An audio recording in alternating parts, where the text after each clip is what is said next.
Ni nani huyu ambaye tukio kubwa likitokea, maelfu ya Watanzania husubiri kuona kama ameripoti? Katika historia ya vyombo vya habari vya Tanzania kuna majina mengi yaliyowahi kupita na mengine yanaendelea kung'ara, lakini katika majina yote yaliyofanikiwa kubadili kabisa namna ya habari zinavyotengenezwa na kusambazwa katika zama za kidigitali, jina la Millard Ayo lina nafasi ya kipekee. Brothers and sisters, wadai kwa wadaiwa, mabibi na mabausa, ni Millard Ayo, Yahya Njenge pamoja na Video Vidox kwenye Countdown ya Amplifier kama dawa, na leo in the house, in the building tonight, the one and only Champez, Hassan Mwakinyo. Yo. Brother Mwakinyo. Yes sir. Mambo vipi my brother? Kutoka kijana mdogo wa Arusha mwenye ndoto kubwa za kuwa mtangazaji hadi kuwa mmoja wa watu wenye ushawishi mkubwa zaidi katika tasnia ya habari za mtandaoni Afrika Mashariki, safari yake ni simulizi ya uthubutu, uvumilivu na maono makubwa. Millard Afrael Ayo alizaliwa mkoani Arusha mwaka 1986 Januari 26, akiwa mtoto wa kwanza katika familia yenye watoto wanne. Baba yake Afrael Ayo alikuwa mfanyabiashara mdogo, huku mama yake Meli Ayo akiwa mwalimu.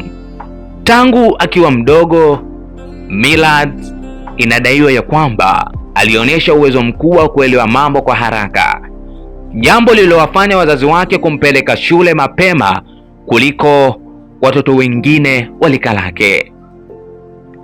Katika mazingira ya kawaida kabisa ya Kitanzania, Millard alikuwa akifundisha thamani ya elimu, nidhamu na kufanya kazi kwa bidii. Hata hivyo, nyuma ya maisha hayo kulikuwa na ndoto kubwa iliyokuwa ikikua moyoni mwake, ndoto ya siku moja kufanya kazi kwenye vyombo vya habari. Millard alianza masomo yake katika shule ya msingi Patandi iliyopo Tengeru, Arusha. Baada ya hapo alijiunga na shule ya sekondari Akeri kwa elimu ya sekondari, kabla ya kuendelea na masomo ya kidato cha 5 na 6 katika shule ya sekondari Mbezi Beach jijini Dar es Salaam. Baada ya kuhitimu masomo hayo, alisoma katika chuo cha Arusha College of Electronics ambako alipata maarifa ya ufundi wa vifaa vya kielektroniki. Lakini moyo wake haukuwa huko. Kile kilichomvutia zaidi kilikuwa ni redio, televisheni na ulimwengu wa habari. Mwaka 2004 alijiunga na East Africa Training Institute kusomea uandishi wa habari na utangazaji. Hapo ndipo safari ya ndoto zake ilipoanza kupata mwelekeo rasmi. Watu wengi humfahamu Millard Ayo wa leo, lakini wachache wanajua changamoto alizopitia mwanzoni. Akiwa na umri wa miaka 13 pekee, alipata nafasi ya kushiriki katika kipindi cha watoto kilichorushwa na Clouds FM. Hiyo ilikuwa mara yake ya kwanza kugusa ulimwengu wa utangazaji. Baadaye alianza kazi kama ripota katika TVZ Zanzibar kwa muda wa miezi 6. Hakukuwa na mshahara mkubwa wala umaarufu wowote. Kilichokuwepo ni kiu ya kujifunza. Mwaka 2005 alijiunga na Wapo Radio ambapo alifanya kazi kwa miaka kadhaa huku akipambana kujijenga kitaaluma. Wakati huo hakukuwa na uhakika wa mafanikio, lakini aliamini siku moja juhudi zake zingelipa. Baada ya mapambano ya muda mrefu, hatimaye ITV Radio 1 zilimfanya aendelee kung'ara. Mwaka 2008 ulikuwa ni mwaka wa hatua muhimu ya maisha ya Millard. Alijiunga na ITV na Radio 1, vyombo vya habari vilivyompa jukwaa kubwa zaidi. Hapo ndipo Watanzania wengi walipopata kulifahamu jina lake, umahiri wake wa kuwasilisha habari, sauti yake ya kipekee na uwezo wake wa kuwasiliana na hadhira vilimfanya awe mmoja wa watangazaji waliokuwa wakifuatiliwa kwa ukaribu. Kipindi hicho kilimjengea msingi wa kuamini kuwa anaweza kufika mbali zaidi ya alivyoweza kufikiria. Licha ya kukataliwa mara kadhaa katika maombi yake ya kazi Clouds FM, Millard hakutaka kukata tamaa. Hatimaye mwaka 2010 alipata nafasi ya kujiunga na Clouds FM. Hapo ndipo historia mpya ilipoandikwa. Alipojiunga na Clouds FM, Millard Ayo hakutaka kuendesha kipindi cha kawaida cha muziki. Alitamani jukwaa ambalo lingeongeza sauti yake habari zinazotikisa jamii kila siku. Ndipo wazo la Amplifier likazaliwa, kipindi kilichokuja kubadili kabisa taswira ya vipindi vya burudani na habari za vijana nchini Tanzania. Kupitia kipindi cha Amplifier, sauti yake ilianza kusikika kila kona ya Tanzania.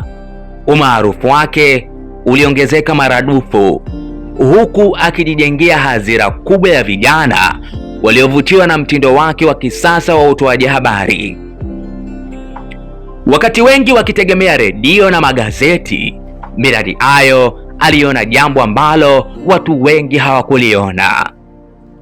Alitambua kuwa mustakabali wa habari ungehamia mtandaoni. Issa Michuzi alimfungulia mlango wa ulimwengu wa blogging, huku Ambwene Yesaya akimtia moyo kuona fursa kubwa ya habari za kidigitali.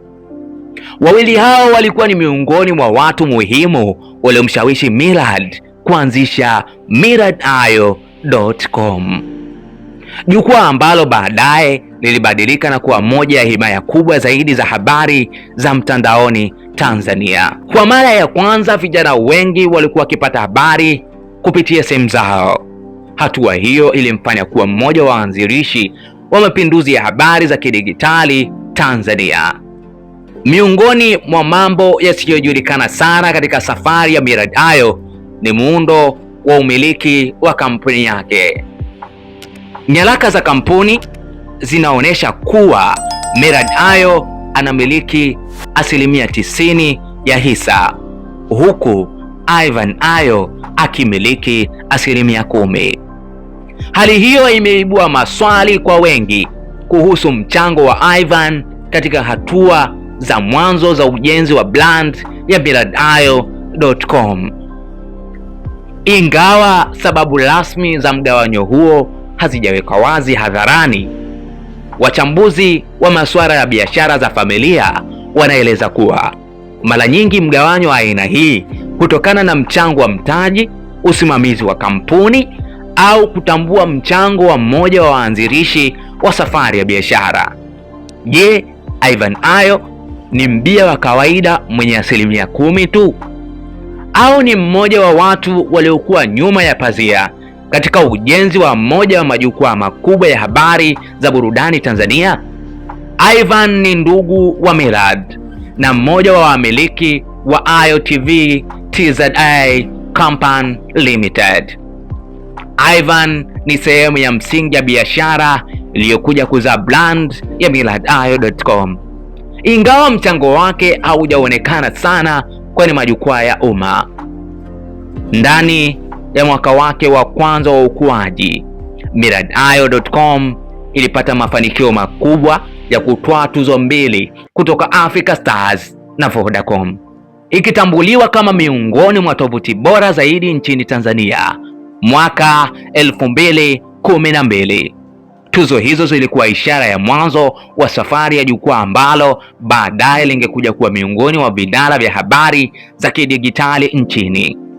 Baada ya mafanikio ya tovuti yake, Millard Ayo alienda hatua nyingine mbele kwa kuanzisha Ayo TV.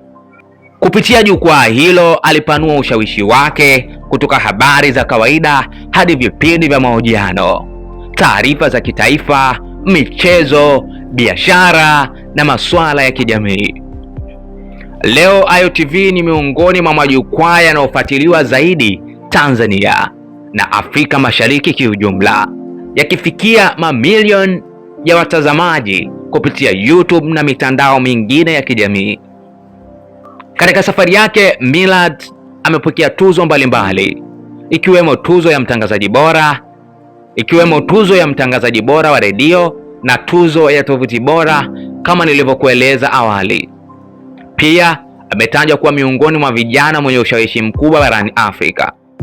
Jukwaa lake limekusanya mamilioni ya wafuasi katika mitandao ya kijamii na mabilioni ya watazamaji kupitia maudhui yake ya kidigitali. Moja ya sababu zinazomjengea Millard Ayo ushawishi mkubwa ni imani ambayo sehemu kubwa ya wananchi wamekuwa nayo kwa jukwaa lake la habari. Kwa miaka mingi, millardayo.com imekuwa miongoni mwa vyanzo vinavyofuatiliwa zaidi nchini Tanzania, kiasi kwamba kunapotokea tukio kubwa la kushtua, kuogopesha au kuvuta hisia za umma, watu wengi husubiri kuona kama Millard Ayo ameripoti. Wakati mwingine habari inapochelewa kunaonekana kwenye majukwaa yake, baadhi ya wafuasi huanza kuulizana au hata kumhoji kwa nini hajazungumzia tukio hilo. Hali hiyo inaonyesha namna ambavyo jina la Millard Ayo limejijenga kama moja ya alama ya habari za kidigitali Tanzania, kwa mamilioni ya wafuasi kwenye mitandao ya kijamii na hasira kubwa ya tovuti yake. Kila habari anayochapisha hupokelewa kwa uzito mkubwa na sehemu ya umma. Lakini mafanikio yake makubwa zaidi si idadi ya wafuasi, ni uwezo wake wa kubadilisha namna ya Watanzania wanapopokea habari. Kwa miaka kadhaa, Millard Ayo amekuwa akihusishwa kimahusiano na watu mbalimbali maarufu katika tasnia ya burudani, akiwemo Mina Ali. Ukaribu wao wa kikazi na kuonekana mara kwa mara pamoja uliwafanya baadhi ya watu kuamini kuwa kulikuwa na zaidi ya urafiki kati yao. Hata hivyo, Millard amewahi kueleza kuwa uhusiano wao ni wa kikazi na kirafiki tu. Licha ya umaarufu wake mkubwa, Millard Ayo ni miongoni mwa watu wanaolinda kwa kiwango kikubwa maisha yao binafsi. Hali hiyo imewafanya wengi kujiuliza kuhusu maisha yake ya ndoa na familia. Kumekuwa na madai na uvumi mbalimbali kuhusu kuoa kwake. Kwa muda mrefu amechagua kuweka wazi taarifa za mke wake na familia yake kwa umma. Kutokana na usiri huo, maswali mengi kuhusu nani hasa ni mwenza wake wa maisha yameendelea kujitokeza mara kwa mara kutoka kwa miongoni mwa mashabiki zake na wafuatiliaji wake. Hata hivyo, tofauti na maisha yake ya kazi ambayo yako wazi kwa umma, upande wake wa familia umeendelea kubaki eneo ambalo Millard Ayo amelilinda kwa faragha kubwa. Moja ya mambo yanamtambulisha Millard Ayo ni imani yake kuwa mafanikio hayaji kwa bahati. Safari yake imejaa mifano ya kukataliwa, changamoto za kifedha na mazingira magumu ya kazi, lakini kila kikwazo kilimfanya awe imara zaidi. Anaamini katika kujifunza kila siku, kujaribu mawazo mapya na kutokata tamaa hata unapokutana na vizingiti vikubwa. Kwa vijana wengi wanaotaka kuingia kwenye tasnia ya habari, Millard amekuwa ushahidi hai kuwa ndoto kubwa zinaweza kutimia ikiwa mtu atakuwa na maono, nidhamu na uvumilivu. Kutoka Arusha hadi kuwa mmoja wa wafalme wa habari za kidigitali Afrika Mashariki, Millard Ayo ameandika historia yake kwa mikono yake mwenyewe. Ni simulizi ya kijana aliyekataa kuridhika na hali ya kawaida, akaamua kujaribu njia mpya, hatimaye akawa sehemu ya mabadiliko makubwa katika tasnia ya habari. Jina la Millard Ayo si jina la mtangazaji pekee, ni alama ya ubunifu, uthubutu na maono yanaweza kubadilisha maisha ya kizazi kizima. Hii ni Kina, mwendelezo wa simulizi za kusisimua, maadili na mwenendo mwema wa vijana. Hii ni Kina, sehemu ambayo tunakutana kujadili maisha na simulizi zenye kusisimua. Mimi naitwa Salki, ukiniita Mr. Stallman inakuwa noma zaidi.